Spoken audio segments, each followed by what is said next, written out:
Welcome to Travisa Financial. Travisa Financial is a purpose-driven wholesale lender.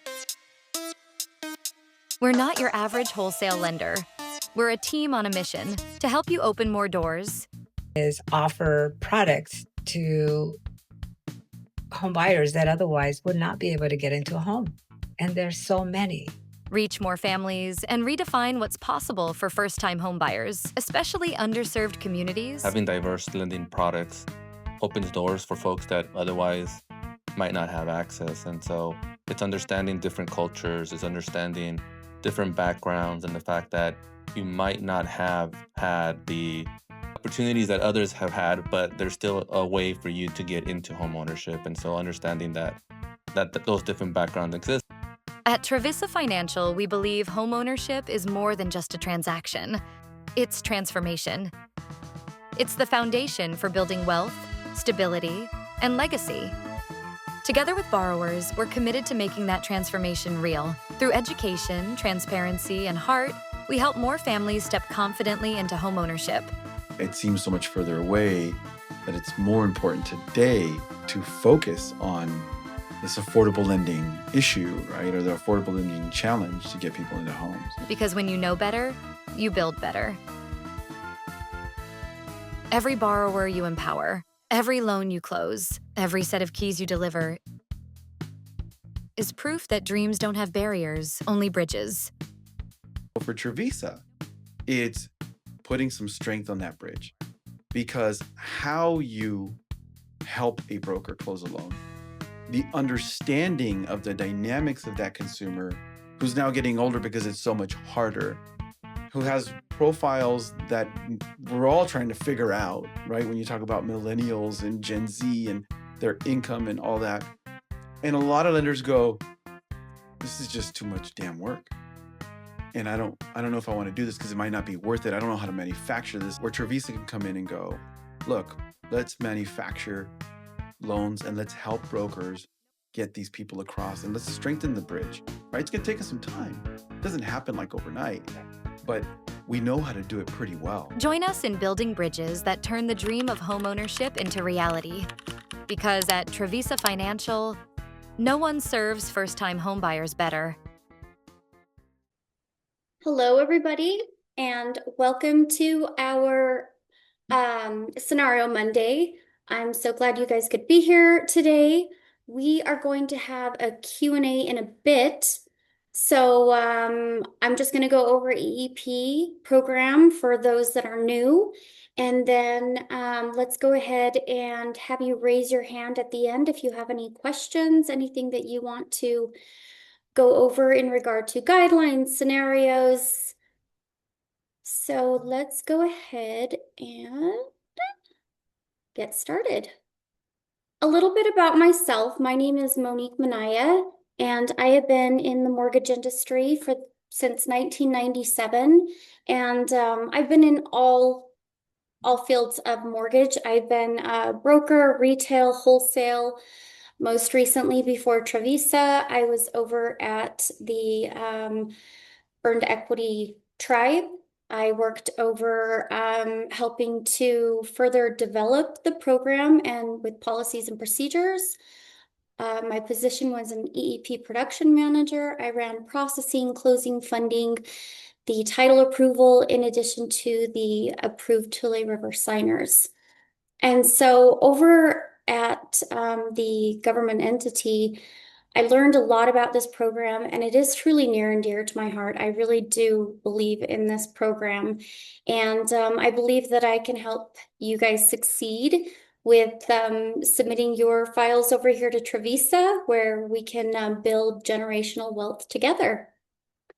Speaking of Travisa Financial, nobody serves first-time homebuyers better, and our main focus is transforming underserved families by making homeownership possible. And I think that having these innovative programs is really the key to helping to facilitate that.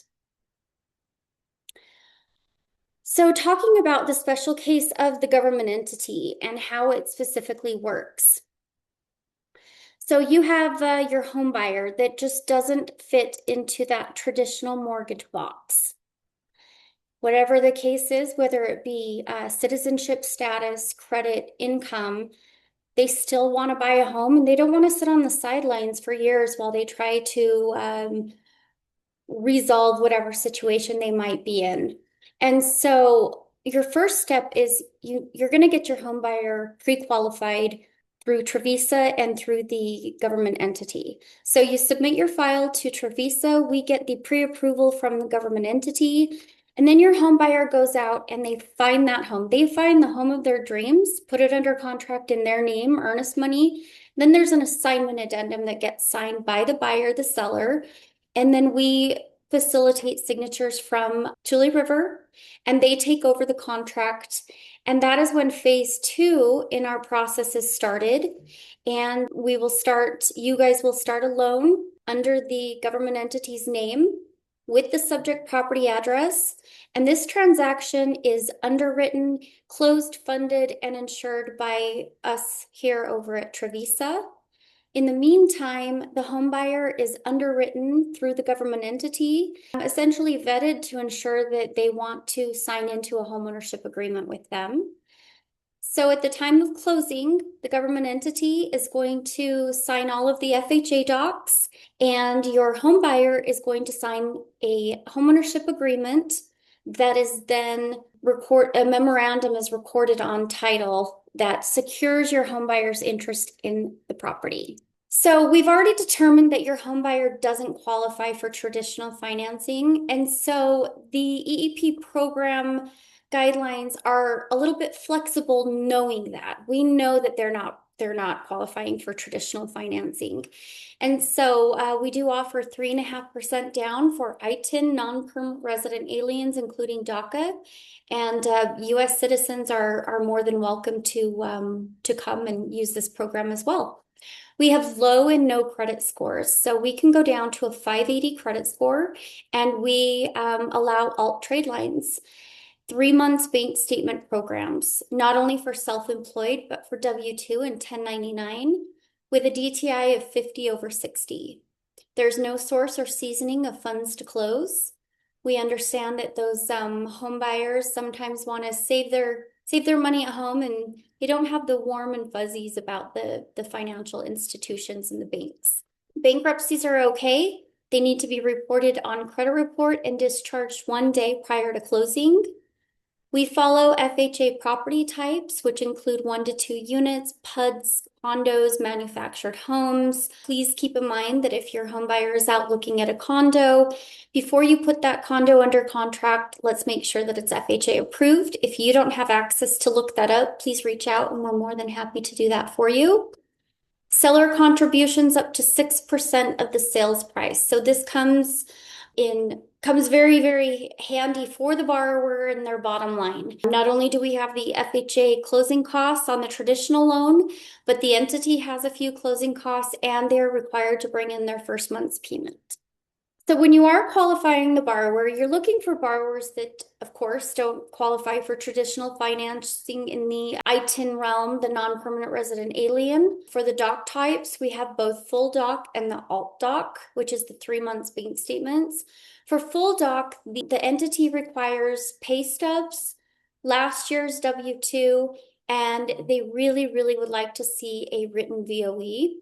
When we're looking at the credit score, you can pull credit and only one bureau needs to pop up. And as long as it has a 580 FICO or higher, then you're good to go. You also need one trade line that is 12 months satisfactory. And if that trade line is not reporting on credit, then you can use alternate trade lines. If you pull no scores at all, then we need 2 alt trade lines for 12 months satisfactory. Via verification of rent is required for 12 months history. And we need at least a 12-month of employment history with, again, that max DTI of 50/60. Funds are allowed. So one thing that I do want to mention is for your self-employed borrowers that are using bank statements, there is a 45% expense factor ratio that is taken into consideration. We also have a tiered expense ratio. So we understand that sometimes your home buyer, maybe 45 is too high for them based off of what their business is and how many employees they have. And so if you take a look at the different business types, depending on whether they're service-based, product versus product-based, how many employees they have, we can definitely reduce that 45% ratio, all the way down to 10%, depending on their specific situation. Typically, what we would need is CPA letter, online internet documentation, just basically any documentation that can help provide what their business type is, how many employees they have. The entity's really good at being flexible and working with us. So definitely let us know your situations. Going back to our I-10 market, if you take a look, we definitely 3.5% down for I-10 is huge.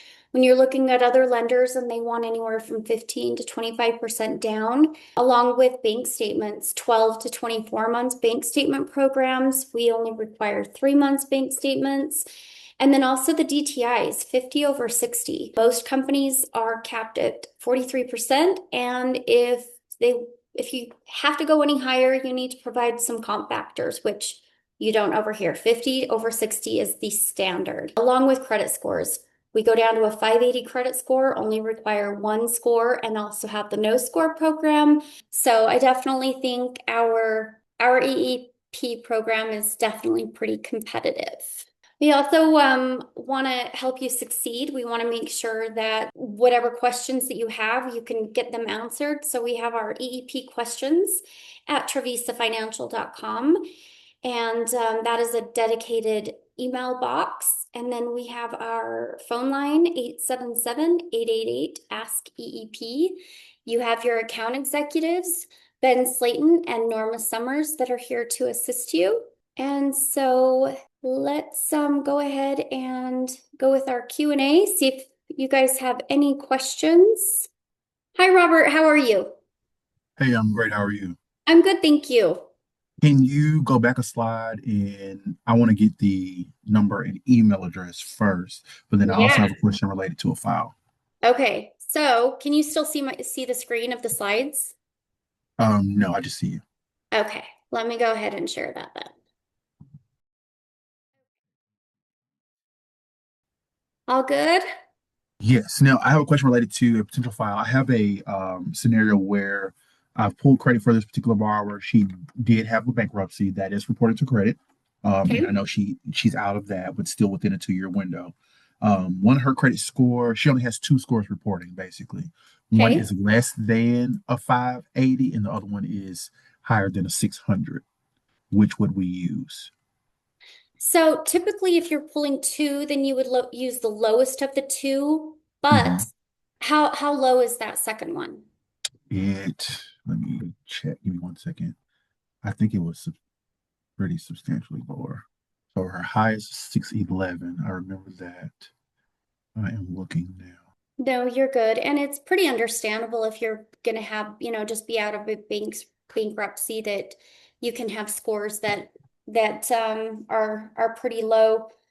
Um, does she have reserves? I can find out. I didn't get far. This is before I knew of you guys, so I didn't get very far Yeah. with her. Let me see what she submitted. She didn't really submit anything as far as assets, but that other scores of 554. Her Oh, that Experian is not showing, so okay. I don't know where that would fall if it did fall Yeah. there. Yeah, I mean, and that's not too much lower than the 580. So one thing that I would suggest to you is to um, take an application. Mhm. Let's get her credit, her income, and her assets, and let's get it uploaded and submitted because, well, you can also find out this first. If she has any reserves and then some good time on her job, good time renting from where she's currently at, if we can provide more than a 12-month verification of rent, things like that, we can get it approved at a 550, 555, I believe you might have said. 554. But that's one thing about the entity is that they really want to help people get into homes, and so we're willing to look at any scenario. And they're not automatically, okay, if you have lower than a 580, then we're going to automatically decline it like traditional mortgages. They'll say, let's think of this common sense. We understand she had a bankruptcy. Her credit score is going to be a little bit lower. What compensating factors can we use here? Like I said before, reserves. More than just a 12-month verification of rent, so maybe a 24. Right. How long has she been at her current job? Things of that nature. So if you want to just put that file kind of together and then reach back out to me, we can take a look at it and see if it's worth getting it submitted over to the entity to look at. Okay. And you guys asked for the 1003 in your submissions. Is that not a part of, if we do the Fannie Mae import, is that not a part of that? So it is. It just reduces a step of our setup team having to print the 1003 and then upload it I got over you. to, yeah, because we have to upload a 1003 over to the entity. And so it just kind of helps reduce the step for our setup team. Noted. Did you have any other questions today? Anything else you wanted to review or go over? I don't think so. I am working on the ones that I did upload, just getting them completed. But Okay, I perfect. don't think I have any additional. As soon as I stop talking, something's just gonna pop up. But no I know, worries. right? Well, like I said, you have that EEP questions email, Mhm. and then you have the phone line. The phone line goes directly to me. I am in and out of meetings and trainings all day long. And so if for some reason, you call and I'm busy, leave a message or try back, after maybe 30 minutes to an I hour. got you. Okay, Okay, can do. All perfect. right. Thank you. Sounds good. Thank you. If I don't talk to you, have a wonderful holiday. Same to you. Thank you. All right. Did anybody else have any other questions today? Well, then I will give you guys back the rest of your day and have a wonderful week. With the holiday coming up on Thursday, I do want to mention that we are not going to be having our Dill Desk Thursday since the holiday. So we'll just see you back here Monday. Have a great one. Bye-bye.